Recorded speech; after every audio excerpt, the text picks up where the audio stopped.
बिस्मिल्लाहिर्रहमानिर्रहीम। अस्सलाम वालेकुम क्लास लास्ट लेक्चर हमारा यहाँ तक हुआ था और बाद में कोई इशू आ गया था, एरर आ गया था रिकॉर्डिंग में, तो जिसकी वजह से आगे कंटिन्यू नहीं हो सका। ठीक है, तो वहाँ थी कंटिन्यू करते हैं। हम पढ़ने लगे थे operations on linear array. Several operations can be performed on linear array. The most important of these operations include traversing, inserting, deleting and searching and sorting. ठीक है, ये हम ऊपर फर्स्ट चैप्टर में भी ये ऑपरेशंस जो है उनको डिस्कस कर चुके हैं, जो कि डाटा स्ट्रक्चर में परफॉर्म होते हैं। ठीक है, अब चूँकि अरे हम पहला डाटा स्ट्रक्चर पढ़ रहे हैं, तो इसमें भी ये सारे पांचों के पांचों फंक्शन परफॉर्म होते हैं। ठीक है, सबसे पहले traversing operation. In traversing operation each element of an array is accessed exactly one for processing. This is also called visiting of the array. ठीक है, ट्राइवर्सिंग ऑपरेशन में क्या होता है कि हर एलिमेंट डाटा स्ट्रक्चर का, अभी चूँकि अरे की बात हो रही, तो हर एलिमेंट अरे का एग्जैक्टली वन टाइम जो है उसको एक्सेस किया जाता है। इनके ना तो रिपीट होगा ना कोई स्किप होगा। इसको विजिटिंग ऑफ अरे भी कहा जाता है। An array is traversed to process its data. ठीक है, for example to compute the sum of value of each element of an array, all element of the array are assessed exactly one and their value are added। ठीक है, कि ट्राइवर्सिंग हम क्यों करते हैं, उसने अब दो एग्जांपल इधर दी हुई है कि क्यों हमें ज़रूरत पेश आती है ट्राइवर्सिंग की। सपोज करें हम अरे में जो एलिमेंट पड़े हुए हैं, ठीक है, जो नंबर्स पड़े हैं उनका सारों का सम चाहिए, तो उसके लिए हम ट्राइवर्सिंग करेंगे। और आपको पता है सम के लिए हमें, अगर हमें अरे के जितने भी नंबर है उनका सम चाहिए, तो उसके लिए क्या होगा कि हमें हर अरे के एलिमेंट को एक्सेस भी करना पड़ेगा, और नंबर टू कि एक ही दफ़ा एक्सेस करेंगे। अगर एक एलिमेंट को हम एक से ज़्यादा दफ़ा एक्सेस करेंगे तो क्या होगा कि हमारा जो आउटपुट है वो ठीक नहीं आएगी, जो सम का रिज़ल्ट है वो ठीक नहीं आएगा। ठीक है, इस तरह दूसरी एग्जांपल है to print value of each element of an array, each element of the array is access exactly one and the value are printed. ठीक है, दूसरी पहले एग्जांपल है कि हमें सम चाहिए, दूसरी एग्जांपल कि हम एलिमेंट को प्रिंट करवाना चाहते हैं, हर एलिमेंट को अरे के, तो उसके लिए भी क्या करेंगे, ट्राइवर्सिंग करेंगे। हर एलिमेंट बारी बारी प्रिंट होना शुरू हो जाएगा। ठीक है, स्क्रीन पे हमेशा हो जाएगा। Arrays are linear data structure and simple step are required to traverse them। ठीक है, क्योंकि array linear data structure है, इसलिए ये काफ़ी सिंपल स्टेप से ही हम इसको ट्राइवर्स कर सकते हैं। The following algorithm explain traversing of array। ठीक है, नीचे एक एल्गोरिथम है, इसको देखते हैं। तो क्लास प्रोग्राम में जो यहाँ पे हमने प्रोग्राम किए हैं ऊपर, ठीक है, ये नेक्स्ट वीक आप लोगों को मैं खुद करवाऊँगा सारे प्रोग्राम। ठीक है, इनमें से मैं एक दो प्रोग्राम आप लोगों को खुद स्क्रीन पे प्रैक्टिस करके दिखाऊंगा टर्बो में। ठीक है, उसमें देख लेंगे फिर क्या एरर आ रहे हैं, बाकी आप इसकी प्रैक्टिस ज़रूर करें। ठीक है, अब एल्गोरिथम देखते हैं। Write an algorithm to compute the sum of value of element of a linear array having 10 elements. ठीक है, इसमें क्या है कि वो कह रहा है कि एल्गोरिथम लिखे जिसमें हम एक अरे के वो वैल्यूज़ को सम करें, और अरे जो है वो 10 एलिमेंट्स पे मुश्तमिल है। ठीक है, सबसे पहला स्टेप है इनपुट वैल्यू इन अरे ABC के। सबसे पहला स्टेप है, हमने एक अरे में वैल्यू ली है 10। ठीक है, उसके बाद उसका सम इज इक्वल टू 0, क्योंकि अगर हम सम को 0 के इक्वल ना रखें तो गार्बेज वैल्यू, आपको पता है जैसे ही हम वेरिएबल डिक्लेयर करते हैं तो जब तक हम उसे इनिशियलाइज ना करें तो गार्बेज वैल्यू स्टोर होती है उसमें। ठीक है, तो अगर हम सम को इज इक्वल टू 0 नहीं रखेंगे तो वो जब हमारा रिजल्ट आएगा तो उसमें गार्बेज वैल्यू का भी प्लस या माइनस हो जाएगी वैल्यू। ठीक है, तो रिजल्ट हमारा एक्यूरेट नहीं आएगा, इसलिए सम को पहले 0 के इक्वल रखती है। अब स्टेप 3 में क्या है, repeat for C is equal to 0 to 9। ठीक है, 0 से 9 तक, क्योंकि 10 वो वैल्यू है उसकी, 10 लेंथ की अरे है, तो इसलिए 0 से 9 तक जाएगी। और sum is equal to sum plus आगे ABC का इंडेक्स, यानी कि अरे का इंडेक्स। ठीक है, जब यहाँ पे 0 होगा, C 0 होगा, तो 0 इंडेक्स पे वैल्यू जो होगी वो प्लस हो जाएगी सम में। इसी तरह सोन जब तक 9 सी जो है 9 तक जाएगा। जैसे ही 10 होगा लूप एंड हो जाएगी, ठीक है। 10 की पे क्योंकि 10 की कंडीशन फॉल हो जाएगी, और 10 वैसे भी 10 इंडेक्स पे हमारी कोई वैल्यू नहीं होगी अरे में, ठीक है। उसके बाद स्टेप 4 में क्या करेगा, सम को प्रिंट कर देगा और देन एग्जिट। नीचे उसी का प्रोग्राम लिखा हुआ है। उसने एक क्लास ली है टेम्प के नाम से, उसमें प्राइवेट उसने 2 वेरिएबल को प्राइवेट कर दिया है। एक तो अरे वाला वेरिएबल, ठीक है, जो कि हमने अरे डिक्लेयर की है, और नंबर 2 सम, ठीक है। अब टेम्प में क्या किया उसने, जस्ट सम को 0 के इक्वल कर दिया है, ठीक है। ये बेसिकली कंस्ट्रक्टर है। कंस्ट्रक्टर सेम नेम का फंक्शन होता है, ऐसा फंक्शन जो सेम नेम का हो, क्लास के साथ मिलता हो, लेकिन उसकी कोई रिटर्न टाइप ना हो, ठीक है, उसे कंस्ट्रक्टर कहते हैं। आप ये देखें, नेम क्लास का है टेम्प, और इसके अंदर ही टेम्प का फंक्शन कंस्ट्रक्टर से कहते हैं, ठीक है। कंस्ट्रक्टर जैसे ही हम ऑब्जेक्ट क्रिएट करते हैं तो कंस्ट्रक्टर ऑटोमेटिकली कॉल हो जाता है। अगर तो हमने कंस्ट्रक्टर खुद बनाया हो, जैसे कि इस फंक्शन में अब हमने खुद कंस्ट्रक्टर इस प्रोग्राम में बनाया है, तो ये खुद कॉल जो हमने बनाया होगा वो कॉल हो जाएगा। अगर कंस्ट्रक्टर हमने नहीं बनाया हुआ तो जो बाय डिफ़ॉल्ट कंस्ट्रक्टर ऑटोमेटिकली बनेगा और कॉल हो जाएगा, ठीक है। तो कंस्ट्रक्टर लाजमी होता है, जैसे ही हम ऑब्जेक्ट बनाते हैं तो सबसे पहले जो काम होता है वो कंस्ट्रक्टर कॉल होता है, ठीक है। उसके बाद इनपुट का एक फंक्शन बनाया है, मेंबर फंक्शन। उसमें क्या किया है कि हमने 10 वैल्यूज़ उसमें इनपुट करवानी है, जो भी हमने अरे लेनी है, ठीक है। उसमें 10 वैल्यू बारी बारी एक वैल्यू लिख के एंटर प्रेस करेंगे। अच्छा, स्टूडेंट क्या करते हैं कि वो 10 से एक वैल्यू लिखते हैं, फिर स्पेस, दूसरी, तीसरी, इस तरह 10 वैल्यू लिख के लास्ट पे एंटर कर देते हैं, तो फिर उनका आंसर ठीक नहीं आता। तो आपने जब भी वैल्यू एंटर करवानी है तो एक वैल्यू लिख के एंटर प्रेस करना है, देन दूसरी वैल्यू, फिर तीसरी, इस तरह, ठीक है। और उसके बाद अब क्या किया उसने कि एक और फंक्शन प्रिंट के नाम से बनाया है, और उसमें उसने 1 बाय 1 उसको ट्राइवर्स भी किया, और उसका सम में प्लस करता गया, और लास्ट पे सी आउट सम करवा दिया, ठीक है।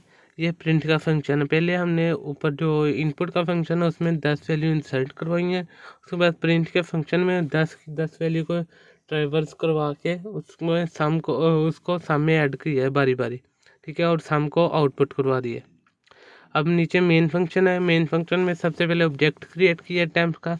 जैसे ऑब्जेक्ट क्रिएट किया है तो हमारा ये जो वेरिएबल हमने कंस्ट्रक्टर बनाया था ये कॉल हो गया, सम जो है वो 0 के इक्वल हो गया, ठीक है। उसके बाद ऑब्जेक्ट डॉट इनपुट का फंक्शन कॉल किया ऑब्जेक्ट के ज़रिए, और नंबर 2 ऑब्जेक्ट डॉट प्रिंट, यानी कि पहले इनपुट का फंक्शन कॉल किया और उसके बाद आउटपुट का या प्रिंट का फंक्शन कॉल किया, ठीक है। कंस्ट्रक्टर फंक्शन को हम कॉल नहीं करते, जैसे ही हम ऑब्जेक्ट क्रिएट करते हैं वो ऑटोमेटिकली कॉल होता है। अभी जैसे आप नीचे देख सकते हैं हमने कहीं भी ऑब्जेक्ट डॉट टेम्प नहीं लिखा हुआ, ठीक है, क्योंकि वो कंस्ट्रक्टर है, वो कोई मेंबर फंक्शन या यूज़र डिफाइंड फंक्शन नहीं है। जैसे ही हम ऑब्जेक्ट क्रिएट करते हैं वो ऑटोमेटिकली उसको कॉल कर लेता है, उसको रन कर देता है। अब नीचे एक और एल्गोरिथम है, इसको देख लेते हैं। Write an algorithm to print out even value stored in a linear array ABC having 10 elements, ठीक है। अब वो क्या कह रहा है, इसमें बेसिकली ट्राइवर्जिंग हो रही है, लेकिन एक एल्गोरिथम के थ्रू हो रही है। वो कह रहा है कि हमने एक रे लेनी है 10 नंबर की, और उसमें कोई वैल्यू एंटर करवानी है, और प्रिंट क्या करवाना है कि जो इवन नंबर वाली वैल्यू है सिर्फ उसको प्रिंट करवाना है, लाइक 2, 4, 8, ठीक है। तो उसके लिए क्या करेंगे हम, सबसे पहले उसमें स्टोर करें, स्टोर तो करवा लिया है, एल्गोरिथम में नहीं है, ठीक है, लेकिन अब ट्राइवर्स करना है तो पहले स्टेप में repeat step 2 for C is equal to 0 to 9, ठीक है। ये फॉर लूप लगी हुई है कि C जब तक 0 से लेकर 9 तक है तो स्टेप 2 को रिपीट करता रहे। और स्टेप 2 क्या है, इफ़ ABC आगे C यानी कि index less than divided by 2 is equal to 0, ठीक है। ये इवन मालूम करने का फार्मूला होता है कि इवन है या ऑड है। अगर तो 2 इज इक्वल टू 0, ये something divided by 2 is equal to 0 आ जाए तो इसका मतलब होता है कि वो जो नंबर है वो इवन है, अदरवाइज वो ऑड होता है, ठीक है। तो यहाँ पे कंडीशन लगी हुई है कि जो भी इंडेक्स हो उसको डिवाइडेड कर स्पेसिफिक इंडेक्स पे जो वैल्यू पड़ी है उसको 2 से डिवाइड करे, अगर तो 0 आ जाए तो उसको प्रिंट करवा दे, अगर 0 ना आए तो फिर दोबारा चेक करे। और ये लास्ट पे क्या होगा कि पहले एंड इफ कंडीशन इफ ख़त्म होगी और देन लूप भी ख़त्म हो जाएगी और देन एग्जिट हो जाएगा, ठीक है। यहाँ पे इसका प्रोग्राम लिखा है, इसका हम इसको इसी तरह प्रोग्राम को मंडे को हम प्रैक्टिकली उस पर परफॉर्म करके देखेंगे टर्बो पे, ठीक है। सेकेंड ऑपरेशन है inserting operation. In inserting operation, new atom are added into an array. A new atom can be added at the end of an array without disturbing other element of the array if there is an empty element. Inserting हमारे पास दो तरीके से हो सकती है। सबसे पहले तो यह है कि वो जब हम कोई वैल्यू ऐड करें तो वो उसके अरे के एंड पे अगर कोई एम्प्टी स्पेस है तो उसमें ऐड हो जाए। नंबर 2 है at some specified location within the array, ठीक है, कि हम अब किसी स्पेसिफाइड लोकेशन में अरे की किसी स्पेसिफाइड लोकेशन में स्टोर करवाना चाहते हैं तो हम वो भी करवा सकते हैं। वो किस तरह के, हम उसका इंडेक्स दे दें, लाइक ABC, आगे इंडेक्स में मैं 3 लिख देता हूँ, तो इसका मतलब अगर 3 में पहले ऑलरेडी वैल्यू पड़ी भी है तो वो उसको ओवरराइट कर देगा, वो न्यू वैल्यू को स्टोर करवा देगा उसमें, ठीक है, 3 इंडेक्स में। और अगर हम डायरेक्ट जैसे ऊपर हमने अभी देखा कि 10 इनपुट्स ली हैं तो उसमें क्या करेगा, वो लास्ट पे जो एम्प्टी स्पेस होगी उसमें स्टोर करेगा उसको, अरे के लास्ट पे जो एम्प्टी स्पेस होगी, ठीक है। अब सबसे पहले inserting at the end of array, इनको बारी बारी दोनों को देखते हैं। Consider an array temp having 10 element with its first 3 element having value as shown below, ठीक है। अब क्या है कि उसने एक 10 एलिमेंट की एरे ली है, तो उसके क्या है, पहले जो 3 इंडेक्स है उस पर कुछ ना कुछ वैल्यू पड़ी हुई है, बाकी इंडेक्स खाली हैं। To insert a value 78 at end of the array, the assignment statement is written as।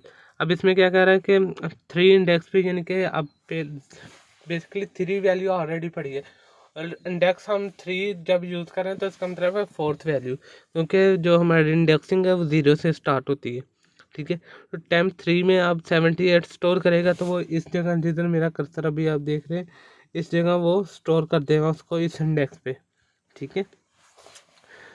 New value can be inserted in the above array from 4th to 10th element of these element are empty, ठीक है, कि जो हम new value add करेंगे वो 4th location पे store होगी, इसके 4th इंडेक्स पे, ठीक है। अब इस इंसर्टिंग के हवाले से ये एक एल्गोरिथम है, एट इंसर्टिंग एट एंड, ठीक है। Write an algorithm to add 6 value into element at the end of array temp that has only 4 atoms stored in its first 4 element, ठीक है। कि अब हमारे पास क्या है कि एक 10 डिजिट 10 लेंथ की अरे है, उसमें ऑलरेडी हमारे पास जो है 4 इंडेक्स तक वैल्यू पड़ी हुई है, 4 वैल्यू पड़ी है 3 इंडेक्स तक, ठीक है। तो उसमें क्या करना है, हमने 6 वैल्यू को स्टोर करवाना है at the end of the array. अब क्या स्टेप 1 है, repeat step 2 to 3 for I is equal to 4 to 9, ठीक है, क्योंकि हमने इंडेक्स 4 से 9 तक स्टोर करवाना है, ठीक है। 4 वैल्यू बेसिकली ऑलरेडी पड़ी है और 4th वैल्यू का इंडेक्स जो है वो 3 होगा, ठीक है। इंडेक्स हमेशा n-1 होता है, जितनी वैल्यू हो उससे एक माइनस इंडेक्स पड़ा होता है, ठीक है। तो अब हमने 4 से आगे 9 तक 6 वैल्यू को स्टोर करवा देना है।